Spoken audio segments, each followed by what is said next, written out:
Hello friends, this is SP Singh and welcome to smarter everyday. प्यारे दोस्तों, CTET 15 दिसंबर 2024 को target करते हुए हमारी एसएसटी की क्लासेस कंटिन्यू है, जिसमें हम एनसीईआरटी की थ्योरी प्लस पीवाईक्यू साथ में करवा रहे हैं। और जो आपकी ऑफिशियल एनसीईआरटी है, आपको पता है बेस यही है, आधार यही है, प्रश्न यहीं से पूछे जाते हैं। हिस्ट्री चल रही है क्लास 8 की, जिसमें आज हमारी क्लास नंबर 22 है। और जो हमने क्लास 21 में चैप्टर कंप्लीट किया था, उसके पीवाईक्यू डिस्कस नहीं किए थे। तो आज की इस क्लास में जो हमारी क्लास 21 थी, जो चैप्टर था, उसके प्रश्न इस क्लास में हम हल करेंगे। कुछ 10-12 प्रश्न हैं, बहुत अच्छे हैं, सभी रिसेंटली पूछे गए प्रश्न हैं और एक से बढ़कर के एक। जिस तरीके के प्रश्न प्रेजेंट टाइम में सीटेट पूछ रहा है, वही सारे प्रश्न यहाँ पे लिए गए हैं। और जो भी विद्यार्थी क्लास में लास्ट तक बना रहता है, डेफिनेटली बहुत कुछ सीखने वाला है। मैं आपको ये भी बताता चलूँगा कौन सा प्रश्न कहाँ से पूछा गया है, किस तरीके से पूछा गया है। तो क्लास आपके लिए बहुत इंपॉर्टेंट होने वाली है। चैनल पर नए हो तो सब्सक्राइब जरूर कीजिएगा।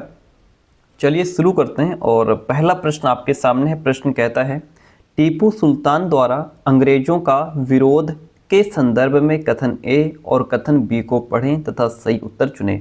टीपू सुल्तान के द्वारा अंग्रेजों का जो विरोध हुआ, उस बारे में 2 पॉइंट हैं टीपू सुल्तान से संबंधित। पहला तो यह है कि अपनी मृत्यु तक टीपू सुल्तान अंग्रेजों के विरुद्ध लड़ते रहे। दूसरा है, उसने अंग्रेजों की सांस्कृतिक परंपराओं का भी विरोध किया। पॉइंट यहाँ पे लिखा है कि अपनी राजधानी की रक्षा करते हुए टीपू सुल्तान मारे गए, यानी कि वो आखिरी दम तक जो है लड़ते रहे, अपनी राजधानी की रक्षा करते हुए टीपू सुल्तान मारे गए। और मैसूर का राजकाज पुराने वोडियार राजवंश के हाथों में सौंप दिया गया। इसके साथ ही मैसूर पर भी सहायक संधि को थोप दिया गया। अच्छा, मैसूर के साथ में अंग्रेजों की 4 बार जंग हुई थी। वो समय आपको याद रखना है। पहली जंग 1767 से 1769 तक, दूसरी 1780 से 84 के बीच, तीसरी 90 से 92 के बीच और चौथी 99 में हुई। ठीक है, तो ये चीज आपको याद रखनी है। तो पहला पॉइंट क्लियर है कि अपनी मृत्यु तक टीपू सुल्तान अंग्रेजों के विरुद्ध लड़ते रहे। दूसरा, उसने अंग्रेजों की जो सांस्कृतिक परंपराएं हैं, उसका भी विरोध किया था। इसलिए यहाँ पे हमारे दोनों ही पॉइंट सही हो जाते हैं। तो दोनों ए और बी सही हैं, इसलिए ऑप्शन नंबर सी आपका राइट हो जाता है। यह है कि किसी चैप्टर से ज्यादा प्रश्न पूछे गए हैं, किसी से कम प्रश्न पूछे गए हैं। अगला प्रश्न कहता है कि जेम्स मिल ने 1817 में एक हिस्ट्री ऑफ ब्रिटिश इंडिया 3 भागों में प्रकाशित किया। इसमें उन्होंने भारतीय इतिहास को 3 कालों, प्राचीन, मध्य और आधुनिक में बांटा है। यह जो प्रश्न है, ये चैप्टर फर्स्ट का है। कक्षा 8 की जो एनसीईआरटी है, उसका फर्स्ट चैप्टर जो है, उसका प्रश्न यह है। छूट गया था फर्स्ट चैप्टर में, तो वो हम यहाँ पे करवा रहे हैं। तो ये 2 पॉइंट दिए हुए हैं, इसमें कौन सा सही है, कौन सा गलत है। इस प्रश्न का आंसर यहाँ पे साफ साफ दिया है कि जेम्स मिल ने 1817 में, तो 1817 में स्कॉटलैंड के अर्थशास्त्री और राजनीतिक दार्शनिक जेम्स मिल ने 3 विशाल खंडों में आ हिस्ट्री ऑफ ब्रिटिश इंडिया, यानी कि ब्रिटिश भारत का इतिहास नामक एक किताब लिखी। वेरी गुड, जो है कि सही है पॉइंट हमारा। ठीक है, 3 भागों में इसको प्रकाशित किया। और कहता है कि दूसरा पॉइंट कह रहा था कि इसमें उन्होंने भारतीय इतिहास को 3 कालों में, प्राचीन, मध्य, आधुनिक में बांटा। ऐसा नहीं है, भारत के इतिहास को हिंदू, मुस्लिम, ब्रिटिश, इन 3 कालखंडों में उसने बांटा था। प्राचीन, मध्य, आधुनिक में नहीं, मुस्लिम, ब्रिटिश, हिंदू, मुस्लिम और ब्रिटिश में उसने बांटा था। तो यहाँ पे जो फर्स्ट ऑप्शन है हमारा, जेम्स मिल ने 1817 में हिस्ट्री ऑफ ब्रिटिश इंडिया 3 भागों में प्रकाशित की। Very good. दूसरा ये इस वजह से कट जाएगा, ठीक है, क्योंकि यहाँ पे हिंदू, मुस्लिम, ब्रिटिश होना चाहिए था। तो ए सही है, बी गलत हो जाएगा। क्या हो जाएगा? ए सही है किंतु बी गलत है। इतनी बात क्लियर है? Very good. अगला प्रश्न लेते हैं। कहता है, कथन ए और बी कथनों पर सहायक संधि के संदर्भ में विचार कीजिए और सही विकल्प का चयन कीजिए। आइए देखते हैं क्या है पॉइंट। कहता है कि भारतीय शासकों को अपनी स्वतंत्र सशस्त्र सेना रखने की अनुमति थी। दूसरा कहता है, भारतीय शासकों को ईस्ट इंडिया कंपनी को भुगतान करना पड़ता था। इसमें कौन ऑप्शन सही है और कौन गलत है, आइए देखते हैं। प्रश्न का आंसर हमको यहाँ पे मिलेगा प्रश्न कह रहा था कि भारतीय शासकों को अपनी स्वतंत्र सशस्त्र सेना रखने की अनुमति थी, जबकि ये कह रहा है सहायक संधि के बारे में, जो रियासत इस बंदोबस्त को मान लेती थी उससे अपनी स्वतंत्र सेनाएं रखने का अधिकार नहीं रहता था। जबकि ए पॉइंट कह रहा है कि सेना रखने की अनुमति थी, जबकि सेनाएं रखने का अधिकार नहीं था। तो जो ए ऑप्शन है वो हमारा कट जाएगा, क्योंकि सेनाएं रखने का अधिकार नहीं था। दूसरा पॉइंट कह रहा था कि भारतीय शासकों को ईस्ट इंडिया कंपनी को भुगतान करना पड़ता था। जी हाँ, क्या था कि उनको जैसे सेनाएं रखने का अधिकार जो है कि स्वतंत्र सेनाएं रखने का अधिकार नहीं रहता था, उसे कंपनी की तरफ से सुरक्षा मिलती थी और सहायक सेना के रखरखाव के लिए वो कंपनी को पैसा भी देती थी। ठीक है, अगर भारतीय शासक रकम अदा करने में चूक जाते थे तो जुर्माने के तौर पर उनका इलाका कंपनी कब्जे में ले लेती थी, यानी कि भारतीय शासकों को ईस्ट इंडिया कंपनी को भुगतान करना पड़ता था। इसके लिए भारतीय शासक रकम चुकाते थे।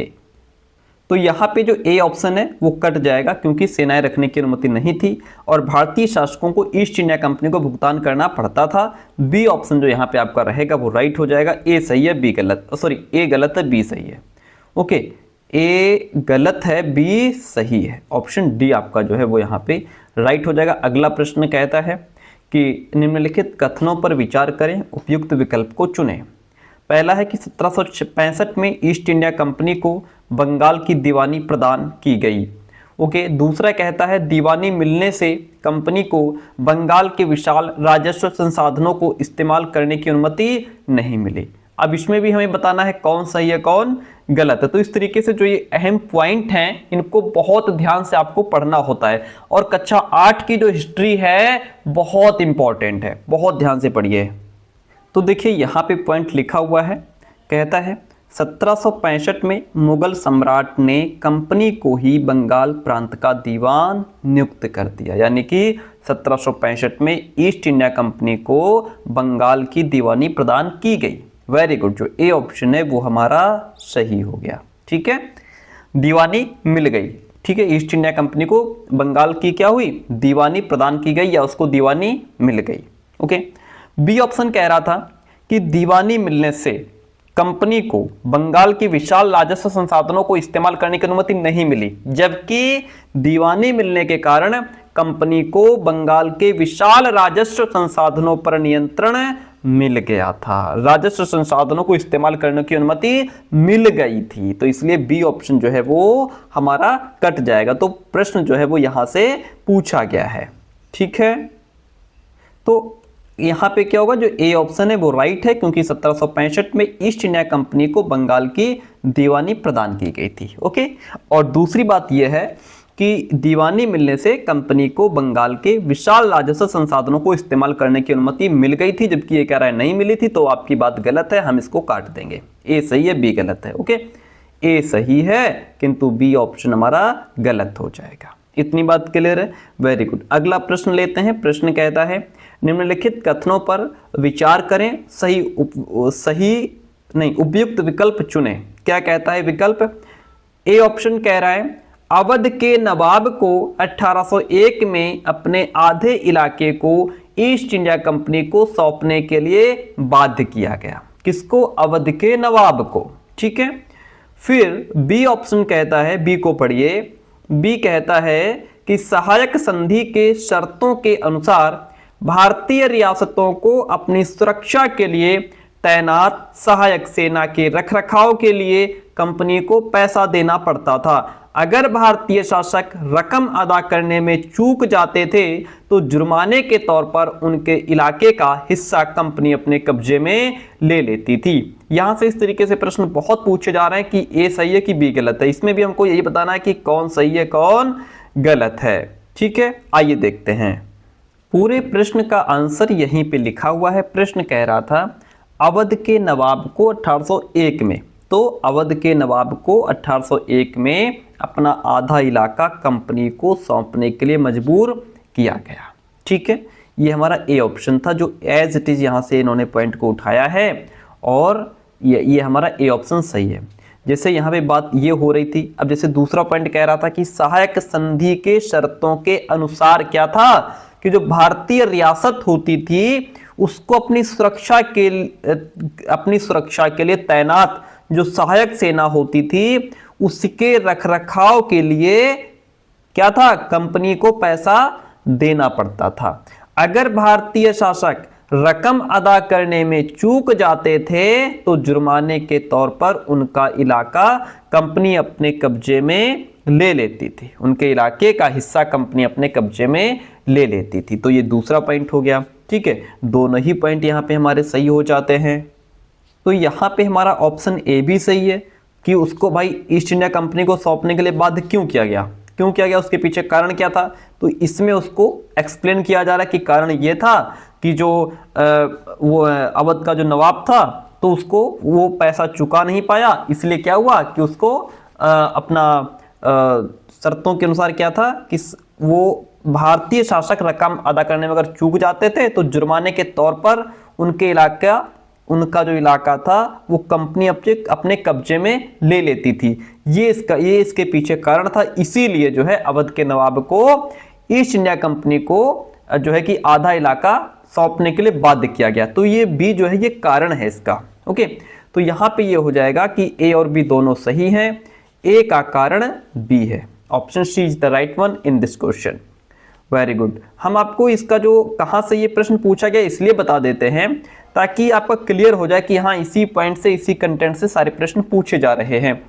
प्रश्न अगला कहता है टीपू सुल्तान से संबंधित निम्न कथनों को पढ़ करके सही उत्तर का चयन कीजिए। फर्स्ट पॉइंट, टीपू सुल्तान के समय मालाबार तट पर होने वाला व्यापार मैसूर रियासत के नियंत्रण में था। तो ठीक है, टीपू सुल्तान ने भारत में रहने वाले फ्रांसीसी व्यापारियों से घनिष्ठ संबंध विकसित किए। टीपू सुल्तान ने अपनी रियासत में पड़ने वाले बंदरगाहों से चंदन की लकड़ी, काली मिर्च और इलायची का निर्यात रोक दिया। तो अब इसमें कौन ऑप्शन सही है, कौन सा गलत है, आइए एक बार देख लेते हैं। पूरा प्रश्न का आंसर यहीं पे मिलेगा। कह रहा था देखिए हैदर अली जिसका शासनकाल 1761 से 1782 तक रहा और उनके विख्यात पुत्र टीपू सुल्तान शासनकाल 1782 से 99 तक जैसे शक्तिशाली शासकों के नेतृत्व में मैसूर काफी ताकतवर हो चुका था। अब पहला पॉइंट हमारा कह रहा था कि टीपू सुल्तान के समय मालाबार तट पर होने वाला व्यापार मैसूर रियासत के नियंत्रण में था। ये ऑप्शन ए था हमारा जो राइट हो जाता है। दूसरा कह रहा था कि टीपू सुल्तान ने भारत में रहने वाले क्या था, टीपू सुल्तान ने भारत में रहने वाले फ्रांसीसी व्यापारियों से घनिष्ठ संबंध विकसित किए। वेरी गुड, ये बी ऑप्शन था, एज इट इज पॉइंट उठाया है इन्होंने, राइट हो जाता है। तीसरा ऑप्शन कह रहा था कि टीपू सुल्तान ने अपनी रियासत में पड़ने वाले बंदरगाहों से चंदन की लकड़ी, काली मिर्च और इलायची का निर्यात रोक दिया। ये सी ऑप्शन था, एज इट इज इन्होंने उठाया है। तीनों ही ऑप्शन आपके राइट हो जाते हैं। जब तीनों ही ऑप्शन राइट हो जाते हैं तो हम जाएंगे डी के साथ में, यानी कि ए बी सी तीनों ही राइट हैं। वेरी गुड, बहुत बढ़िया प्रश्न। अगला प्रश्न कहता है ईस्ट इंडिया कंपनी और बंगाल के नवाबों के बीच टकरावों से संबंधित कौन सा कथन है जो गलत है। जिसमें ईस्ट इंडिया कंपनी और बंगाल के नवाबों के बीच जो टकराव हो रहे हैं उनमें से कौन सा स्टेटमेंट गलत है, पहले तो पढ़ लीजिए उस स्टेटमेंट को। कहता है नवाब ने कंपनी को रियायतें देने से मना कर दिया और व्यापार का अधिकार देने के बदले नजराने मांगने लगे। नवाब के अनुसार कंपनी की वजह से बंगाल सरकार का राजस्व वसूली कम होती जा रही है। नवाब ये ऐसा कह रहे हैं। कंपनी नवाब के राज्य के आंतरिक मामलों में टांग अड़ाती थी। नवाबों ने कंपनी को सिक्के ढालने का अधिकार तो दिया किंतु किलेबंदी को रोक दिया। कौन सा सही है, कौन सा गलत है, आइए चेक कर लेते हैं। देखिए यहाँ पे हमने इस टॉपिक को पढ़ा था, एक बार इसको रिपीट करिए 4 लाइनें। कह रहा था कि 18वीं सदी की शुरुआत में कंपनी और बंगाल के जो नवाब थे उनके बीच टकराव काफ़ी बढ़ गया। औरंगजेब की मृत्यु के बाद बंगाल के नवाब अपनी ताकत दिखाने लगे थे। उस समय दूसरी क्षेत्रीय ताकतों की स्थिति भी ऐसी ही थी। मुर्शिद कुली खान के बाद अलीवर्दी खान और उसके बाद सिराजुद्दौला बंगाल के नवाब बने। ये सभी शक्तिशाली शासक थे। ठीक है, उन्होंने कंपनी को रियायतें देने से मना कर दिया। जो कि हमारा फर्स्ट पॉइंट है। ये हमारा पहला पॉइंट है। क्या हुआ कि नवाब ने क्या किया, कंपनी को रियायतें देने से मना कर दिया और व्यापार का अधिकार देने के बदले कंपनी से नजराने मांगे। ये यहाँ तक हमारा पहला पॉइंट है, यानी कि फर्स्ट पॉइंट राइट हो जाता है, नजराने मांगे। फिर हुआ क्या कि उसे सिक्के ढालने का अधिकार भी नहीं दिया और उसकी किलेबंदी को बढ़ाने से रोक दिया। ओके, नवाबों ने क्या किया, कंपनी को सिक्के ढालने का अधिकार नहीं दिया। पॉइंट लास्ट कह रहा था, जो डी पॉइंट था हमारा, वो कह रहा था कि नवाबों ने कंपनी को सिक्के ढालने का अधिकार तो दिया, जबकि ऐसा नहीं है। नवाबों ने क्या किया, सिक्के ढालने का अधिकार भी नहीं दिया और किलेबंदी को बढ़ाने से रोक दिया था। ठीक है, जो डी ऑप्शन है वो इसमें गलत हो जाएगा। आगे बढ़ेंगे तो कंपनी पर धोखाधड़ी का आरोप लगाते हुए नवाबों ने ये दलील दी कि उसकी वजह से बंगाल सरकार की राजस्व वसूली कम होती जा रही है। ओके, तो नवाब ने क्या कहा, नवाब ने ये कहा कि कंपनी की वजह से बंगाल सरकार की जो राजस्व वसूली है वो भी कम होती जा रही है और नवाबों की ताकत कमजोर पड़ रही है। ये बी ऑप्शन था, राजस्व वसूली वाला बी ऑप्शन था और यह भी राइट हो जाता है।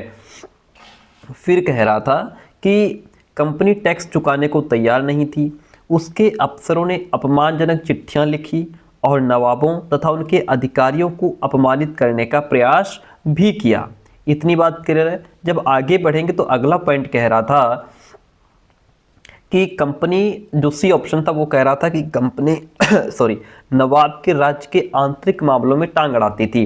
तो यहाँ पे देखिए, सिराजुद्दौला ने हुक्म दिया कि कंपनी उनके राज्य के राजनीतिक मामलों में टांग अड़ाना बंद कर दे, किलेबंदी रोके और बाकायदा राजस्व चुकाए। तो सी ऑप्शन भी सही है, क्योंकि नवाब के जो राज्य के आंतरिक मामले थे उनमें कंपनी टांग अड़ा रही थी, जिसमें सिराजुद्दौला ने हुक्म दिया था कि टांग अड़ाना बंद करो।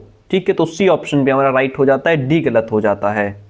बहुत ही बेहतरीन प्रश्न। ठीक है, नवाब ने कंपनी को रियायतें देने से मना कर दिया और व्यापार का अधिकार देने के बदले नजराने मांगे। Very good. नवाब के अनुसार कंपनी की वजह से बंगाल सरकार की राजस्व वसूली कम होती जा रही थी। Very good. कंपनी नवाब के राज्य के आंतरिक मामलों में टांग अड़ाती थी, ये भी सही है। तब सिराजुद्दौला ने क्या कहा था, हुक्म दिया था कि हमारे राजनीतिक मामलों में टांग अड़ाना बंद कर दो, किलेबंदी रोको, बाकायदा राजस्व चुकाओ और लाइन पे आ जाओ। ठीक है, सी ऑप्शन तक हमारे 3 ऑप्शन राइट हैं। चौथा ऑप्शन कह रहा था कि नवाबों ने कंपनी को सिक्के ढालने का अधिकार तो दिया, जबकि ऐसा नहीं है। क्या था, सिक्के ढालने का अधिकार भी नहीं दिया, किलेबंदी को बढ़ाने से भी रोक दिया था। तो ऑप्शन डी जो है वो यहाँ पे गलत हो जाएगा। पॉइंट कह रहा था कि कौन सा कथन गलत है, तो इसमें हमारा जो डी ऑप्शन है वो गलत है। आगे बढ़ेंगे, देखिए अगला प्रश्न कह रहा है, दिए गए कथनों पर विचार करें, सही विकल्प को चुनें। कह रहा है कि यूरोप के बाजारों में भारत के बने बारीक सूती कपड़े और रेशम की जबरदस्त मांग थी। वेरी गुड, ऑप्शन सही है हमारा। पहली इंग्लिश फैक्ट्री 1651 में हुगली नदी के किनारे शुरू हुई थी, ये भी बात सही है। 1756 में अली वर्दी खान की मृत्यु के बाद सिराजुद्दौला बंगाल के नवाब बने। क्या ये पॉइंट सही है? ये भी बात सही है। 1757 में रॉबर्ट क्लाइव ने प्लासी के मैदान में सिराजुद्दौला के खिलाफ कंपनी की सेना का नेतृत्व किया, ये भी ऑप्शन सही है। हम ये पॉइंट आपको एक बार दिखा देते हैं कहाँ से इन्होंने उठाया है। पहला पॉइंट यहाँ से कह रहा था कि यूरोप के बाजारों में भारत के बने बारीक सूती कपड़े और रेशम की जबरदस्त मांग थी। ठीक है, ये ऑप्शन सही हो जाता है। दूसरा पॉइंट हमारा कह रहा था कि पहली इंग्लिश फैक्ट्री 1651 में हुगली नदी के किनारे शुरू हुई, ये भी बात सही है हमारी। फिर अगला पॉइंट हमारा कह रहा था कि 1756 में अली वर्दी खान, देखिए यहाँ पे पॉइंट लिखा है 1756 में अली वर्दी खान की मृत्यु के बाद सिराजुद्दौला बंगाल के नवाब बने। फिर अगला पॉइंट कह रहा है कि 1757 में, ये देखिए यहाँ से 1757 में रॉबर्ट क्लाइव ने प्लासी के मैदान में सिराजुद्दौला के खिलाफ कंपनी की सेना का नेतृत्व किया, यानी कि सारे पॉइंट यहाँ पे सही हैं। ऐसे पॉइंट बार बार रिपीट करेंगे आप तो एकदम पता याद रहेगा आपको। ठीक है, सारे ही ऑप्शंस ये राइट हो जाते हैं। अगला क्वेश्चन देखते हैं। प्रश्न कहता है, कथन कहता है कंपनी को बंगाल के विशाल राजस्व संसाधन पर नियंत्रण मिल गया। कारण क्या था उसका कि 1765 में मुगल सम्राट ने कंपनी को ही बंगाल प्रांत का दीवान नियुक्त कर दिया, जिस वजह से कंपनी को बंगाल के विशाल राजस्व संसाधनों पर नियंत्रण मिल गया था। यह प्रश्न हमको कथन कारण वाला मिला है, जहां पे कहता है कंपनी को बंगाल के विशाल राजस्व संसाधनों पर नियंत्रण मिल गया था। ये क्या था? ये कारण था। ठीक है। और कहता है कि 1765 में मुगल सम्राट ने कंपनी को ही बंगाल प्रांत का दीवान नियुक्त कर दिया। ठीक है, दोनों ही ऑप्शन हमारे सही हो जाते हैं। तो यहाँ पे क्या हो जाएगा? ए और आर दोनों सही हैं। ए की आर सही व्याख्या कर रहा है, आर जो है वो सही व्याख्या कर रहा है कि भाई कंपनी को बंगाल की विशाल राजस्व संसाधनों पर नियंत्रण कैसे मिला, तो उसका रीजन ये था कि कंपनी को बंगाल का प्रांत नियुक्त कर दिया गया। Very good, A option right हो जाता है। अगला प्रश्न देखिए, 1772 में एक नई व्यवस्था स्थापित की गई। इस व्यवस्था से संबंधित दो कथन दिए गए हैं, उन पर विचार करें, सही विकल्प चुनें। कथन ए कहता है हर जिले में 2 अदालतें होंगी, फौजदारी अदालत और दीवानी अदालत। कथन बी कहता है दीवानी अदालतों के मुखिया यूरोपीय जिला कलेक्टर होते थे। कौन सही है, कौन गलत है? इस प्रश्न का आंसर यहाँ पे मिलेगा। देखिए, 1772 से एक नई न्याय व्यवस्था स्थापित की गई। इस व्यवस्था में प्रावधान किया गया कि हर जिले में 2 अदालतें होंगी, है ना। कथन ए क्या कह रहा था कि हर जिले में 2 अदालतें होंगी, फौजदारी अदालत और दीवानी अदालत। वेरी गुड, जो ए ऑप्शन है वो राइट हो गया। दीवानी अदालतों के मुखिया यूरोपीय जिला कलेक्टर होते थे। वेरी गुड, दोनों ऑप्शन सही हैं। मौलवी और हिंदू पंडित उनके लिए भारतीय कानूनों की व्याख्या करते थे। फौजदारी अदालतें अभी भी काजी और मुफ्ती के ही अंतर्गत थीं, लेकिन वे भी कलेक्टर की निगरानी में काम करती थी। पॉइंट को ध्यान रखिएगा। तो यहाँ पे हमारे कथन ए और बी दोनों ही राइट हो जाते हैं। ए और बी दोनों सही हैं। अगला प्रश्न लेते हैं। प्रश्न कहता है कि निम्नलिखित वाक्य में सही कौन सा वाक्य सही नहीं है। कहता है निम्नलिखित वाक्यों में कौन सा वाक्य सही नहीं है, हमको गलत ढूंढना है। देखिए, ब्रिटिश इलाके मोटे तौर पर प्रशासकीय इकाइयों में बटे हुए थे, जिन्हें प्रेसिडेंसी कहा जाता था। उस समय 3 प्रेसिडेंसी थी, बंगाल, मद्रास और बंबई। प्रत्येक प्रेसिडेंसी का शासन गवर्नर के पास होता था। वॉरेन हेस्टिंग्स ने किसी भी प्रकार का कोई प्रशासकीय सुधार नहीं किया, ऐसा नहीं है। वॉरेन हेस्टिंग्स ने बहुत बेहतर तरीके से प्रशासकीय सुधार किए थे। एक बार इसका आंसर चेक कर लेते हैं। यहाँ पे पॉइंट है कि देखिए, पहला पॉइंट कह रहा था ब्रिटिश इलाके मोटे तौर पर प्रशासकीय इकाइयों में बटे हुए थे, जिन्हें प्रेसिडेंसी कहा जाता था। ये ए ऑप्शन था हमारा, जो कि राइट हो जाता है। दूसरा, उस समय 3 प्रेसिडेंसी थी, Bengal, Madras, Bombay. Very good, B भी राइट है। तीसरा, हर एक का शासन यानी कि प्रत्येक प्रेसिडेंसी का शासन गवर्नर के पास होता था। वेरी गुड, सी भी राइट हो जाता है।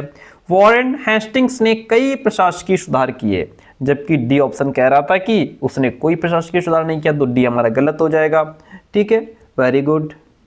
तो डी फ्रेंड, यहाँ पे जो डी ऑप्शन है ये कौन सा वाक्य सही नहीं है? जो डी है ये सही नहीं है, क्योंकि वॉरेन हेस्टिंग्स ने बहुत बेहतर तरीके से प्रशासकीय सुधार किए थे। तो डी ऑप्शन जो है वो सही नहीं है। ठीक है, तो डी फ्रेंड, ये थी आज की क्लास, जिसमें जो चैप्टर 2 था उसके हमने प्रश्न नहीं करवाए थे साथ में, तो ये प्रश्न आपके कवर हो गए। ठीक है, आप इस तरीके की क्लासेज से ये भी समझ पाते हैं कि किस तरीके से आपको पढ़ना है, एक एक लाइन को ध्यान में रखना है, और एक एक लाइन को जब आप ध्यान में रखेंगे तभी बेहतर आप कर पाएंगे।